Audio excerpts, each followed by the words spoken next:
नमस्कार, मेरा नाम ज्ञानेश्वर है और आपने देखना शुरू किया है लाइव सिटीज। देखिए, बिहार विधानसभा में नीतीश कुमार ने विश्वास मत हासिल कर लिया।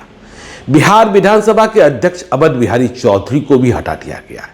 यह सब कल 12 फरवरी को हुआ था।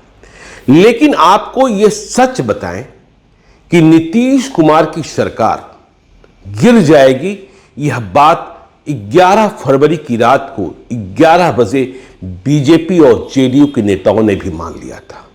यह सच है कि यदि शासन प्रशासन नीतीश कुमार के पास न होता तो कल 12 फरवरी को सरकार नहीं बचती। तिक्रम दोनों ओर से किए जा रहे थे। सेंधमारी, प्रलोभन, वायदे दोनों ओर से हो रहे थे।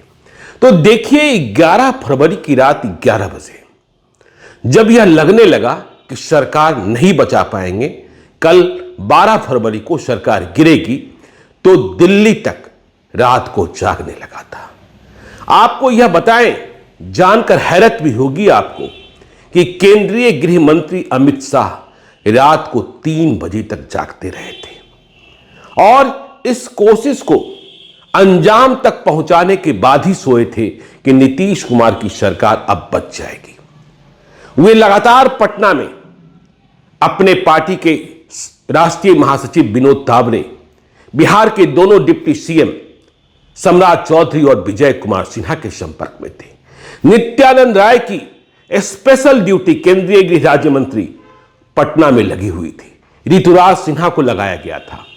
तो इतनी सारी बेचैनी क्यों पैदा हुई?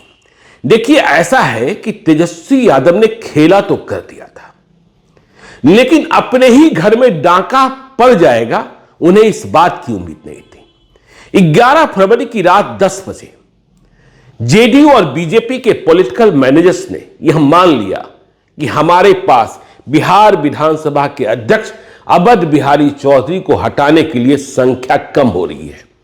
122 से हम कम होने जा रहे हैं और बीजेपी के लिए कलंक की बात थी। अमित शाह को भी इस बात पर गुस्सा था कि कैसे बीजेपी के 3 विधायक गायब हो गए। कैसे उन्होंने यह सोच लिया कि वे आरजेडी की सरकार बनवा देंगे। बीजेपी के विधायकों ने कभी ऐसा नहीं किया था, लेकिन हां किया। विधानसभा अध्यक्ष को हटाने के लिए वे मौके पर विधानसभा में नहीं आए। वे तेजस्वी यादव के पाले में जा चुके थे और ये 3 विधायक, देखिए, 2 विधायकों के बारे में जानकारी तो बीजेपी के लीडरशिप को पहले से थी। मिश्री लाल यादव झारखंड के मुख्यमंत्री चंपाई सोरेन की सुरक्षा में रांची में थे और रश्मि वर्मा गरबा में थी। दोनों ने कह दिया था वोट नहीं देंगे। सम्राट चौधरी जब कल यह कह रहे थे किसी को नहीं छोड़ेंगे, तो यह बात वे अपने मन से नहीं कह रहे थे। यह केंद्रीय गृह मंत्री अमित शाह का निर्देश है कि जिन्होंने बगावत की है, जिन्होंने दगा किया है, जिन्होंने भाजपा को कलंकित किया है, भागीरथी देवी रास्ते से गायब हो गई।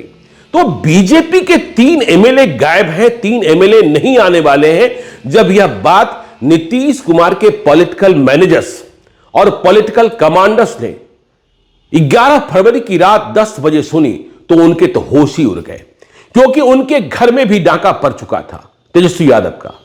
डॉक्टर संजीव सिंह जो परबत्ता के एमएलए हैं, वे किंगपिन बने हुए थे और उनके साथ कितने विधायक, देखिए, स्वयं डॉक्टर सुदर्शन, बीमा भारती और डॉक्टर संजीव, बीमा भारती, सुदर्शन बरबीघा वाले, मनोज यादव और दिलीप राय, ये सभी बागी बने हुए थे।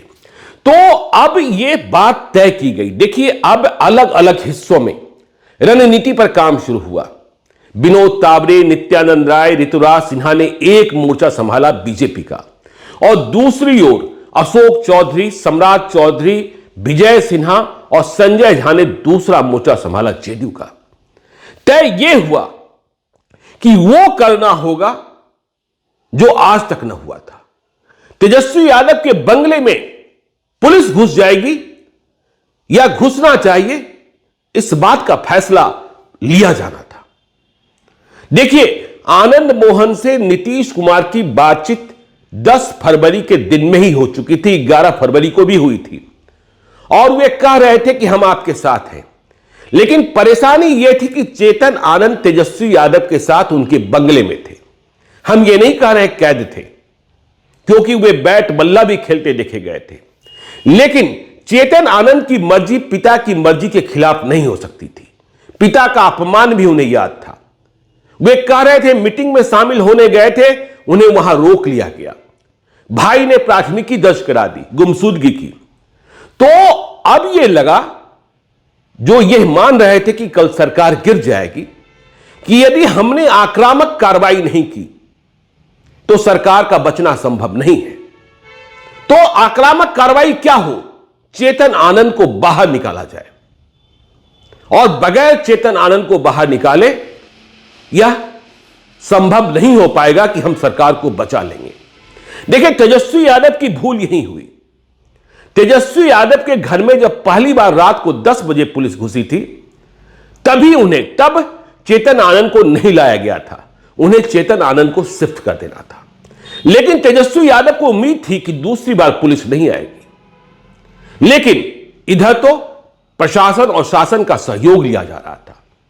जेडीयू और बीजेपी के पॉलिटिकल कमांडर्स ने यह मान लिया था कि यदि चेतन आनंद वहां रहे तो तेजस्वी यादव अपने साथ लेकर आएंगे और विपक्ष की मेज पर बैठाएंगे, और जब वोटिंग का वक्त आएगा तो उन्हें खड़ा कर लिया जाएगा।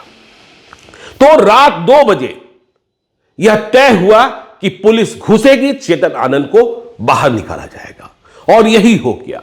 जो चेतन आनंद को बाहर निकाला गया, वहीं तेजस्वी यादव हार गए। उनके जो विधायक थे, उनके भीतर जो जेडीयू के भी साथ देने वाले थे, उनके भीतर भी खौफ पैदा हो गया। उधर डॉक्टर संजीव जो किंगपिन बने हुए थे, देखिए, कहा जा रहा है कि बख्तियारपुर के पास कोई एक फार्म हाउस है, वहां जेडीयू के कई नाराज विधायकों को रखा गया था। इस लोकेशन की तलाश भी अशोक चौधरी ने कर ली थी।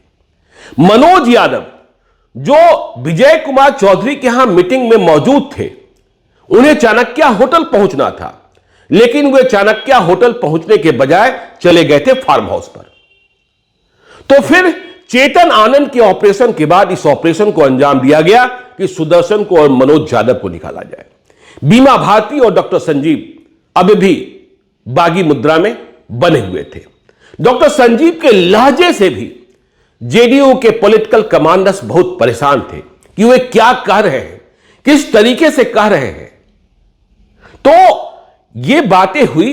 अब देखिए, नीलम देवी, अनंत सिंह की पत्नी, और प्रहलाद यादव, सबसे ज्यादा झटका तो तेजस्वी यादव को प्रहलाद यादव से लगा। नीलम देवी नहीं आई थी। नीलम देवी के संपर्क में डिप्टी सीएम विजय कुमार सिन्हा है, यह जानकारी सभी को थी। और कहा जा रहा है कि नीलम देवी की ऑपरेशन को विजय सिन्हा ने ही अंजाम दिया है, साथ में अशोक चौधरी की भूमिका रही है। तो विजय सिन्हा का ऑपरेशन नीलम देवी के लिए, तेजस्वी यादव को लग गया था कि नीलम देवी कम होने वाली हैं, लेकिन फिर भी वे जेडीयू के और बीजेपी के विधायकों की संख्या को गिनकर यह मान रहे थे कि हम अवध बिहारी चौधरी को हटने नहीं देंगे, और जब अवध बिहारी चौधरी नहीं हटेंगे तो खेला बड़ा हो जाएगा। मतलब बीमा भारती भी आती, डॉक्टर संजीव भी आते, मनोज यादव भी आते, सुदर्शन भी आते, और ये सभी के सभी फिर नीतीश सरकार के विश्वास मत के पक्ष में वोटिंग नहीं करते। ठीक यही हाल बीजेपी के विधायकों का भी होता, रश्मि वर्मा का, भगीरथी देवी का और मिश्री लाल यादव का। तो देखिए, प्रहलाद यादव जो सुरजगरा के हैं, जिनके बारे में लालू यादव सोच ही नहीं सकते थे, तेजस्वी यादव सोच ही नहीं सकते थे। कहा जा रहा है कि इस ऑपरेशन को भी अंतिम तौर पर विजय सिन्हा ने ही अंजाम दिया है, उन्होंने ही पूरा किया है। देखिए, प्रहलाद यादव का बालू का कारोबार है, तमाम तरीके की परेशानियां रहती हैं, और सरकार तो नीतीश कुमार की है, और बालू का कारोबार बगैर सरकार की मदद से संभव नहीं है। कितने लोचे होते हैं, कितने पंगे होते हैं, यह सभी को पता है। और देखिए, जब चेतन आनंद को बाहर निकाल लिया गया रात को, नीलम देवी साध ली गई, प्रहलाद यादव पर दौरा डाल दिया गया, तो सभी की ड्यूटी तय की गई। जैसे जेडीयू के एमएलसी संजय सिंह, उनकी ड्यूटी लगाई गई कि वे सुबह अपने सुरक्षा घेरे में नीलम देवी को अनंत सिंह के बंगले से, देखिए बंगला तो नीलम देवी के नाम से आवंटित है, लेकिन वह बंगला अनंत सिंह का ही माना जाता है, अनंत सिंह के बंगले से लेकर आएंगे। तो संजय सिंह लेकर आए। प्रहलाद यादव विजय कुमार सिन्हा की देखरेख में पहुंचेंगे और विधानसभा में वे ट्रेजरी बेंच के लिए जाने के पहले विजय कुमार सिन्हा के साथ ही दिखे और मुख्यमंत्री नीतीश कुमार से जाकर मुलाकात की। देखिए अब यह भी तय है कि अमित शाह को जब रात को 3 बजे तक जागना पड़ा, अमित शाह के तेवर को आप जानते हैं। अमित शाह का निर्देश साफ है, जिन्होंने बदमाशी की है, जो बिके हैं, उन्हें छोड़ना नहीं है। आपने देखा ही कोतवाली थाने में एफआईआर दर्ज हो गई है 5-5 करोड़ रुपए के प्रलोभन की। 5 करोड़ अभी ले लो, 5 करोड़ बाद में दे देंगे। और डॉक्टर संजीव भले ही कल समय पर आ गए, लेकिन नीतीश कुमार उनकी भावनाओं से बहुत आहत बताए जा रहे हैं। बीमा भारती का भी हिसाब किताब हो गया। आपने देखा ही कि बीमा भारती के पति और बीमा भारती के बेटे को मोकामा पुलिस ने अरेस्ट कर लिया। बार की कोर्ट में हाजिर कराकर उन्हें जेल भी भेज दिया गया। मिश्री लाल यादव भी तब निकले, मांद से निकले, जब उनके बेटे को दरभंगा में पुलिस ने खोजना प्रारंभ किया। तो देखिए अब सरकार उन बागियों पर कड़ी नजर रखेगी। वैसे देखिए बहुमत बहुत बड़ा नहीं है और खेल कब खेला जा सकता है। और तेजस्वी यादव ने कल फिर डोरे डाले, प्रहलाद जी जब जरूरत होगा तो याद हमें कीजिएगा, नीलम देवी के लिए भी। तो ये सारी बातें चेतन आनंद को तो छोटा भाई ही कह दिया। तो अमित शाह का रात 3 बजे तक जागना, तभी बिहार की सरकार बची है। यदि अमित शाह नहीं जागते, बीजेपी ने बराबरी से ऑपरेशन न किया होता, क्योंकि बीजेपी को इस बात का एहसास है कि हमारे 3 विधायकों ने हमारे पार्टी के सिद्धांतों को, हमारे पार्टी की चाल को कलंकित कर दिया है। बीजेपी के विधायक कहां बिकने के लिए, कहां पलटने के लिए जाने जाते थे, और इस बात को लेकर नाराजगी भी रही अमित शाह की। ये कौन है जो इस तरीके का बर्ताव कर रहे हैं? तो आगे क्या होगा यह देखने की बात होगी, किस तरीके का एक्शन होता है। हम तमाम खबरें आपको बताएंगे। आप देखते रहिए लाइव सिटीज को। यदि अब तक आपने हमारे YouTube चैनल लाइव सिटी को सब्सक्राइब नहीं किया है तो जरूर कर लीजिएगा, और यदि इस वीडियो को फेसबुक पेज के माध्यम से देखें तो पेज को लाइक कीजिएगा, ट्विटर पर भी हमें फॉलो कीजिए। धन्यवाद।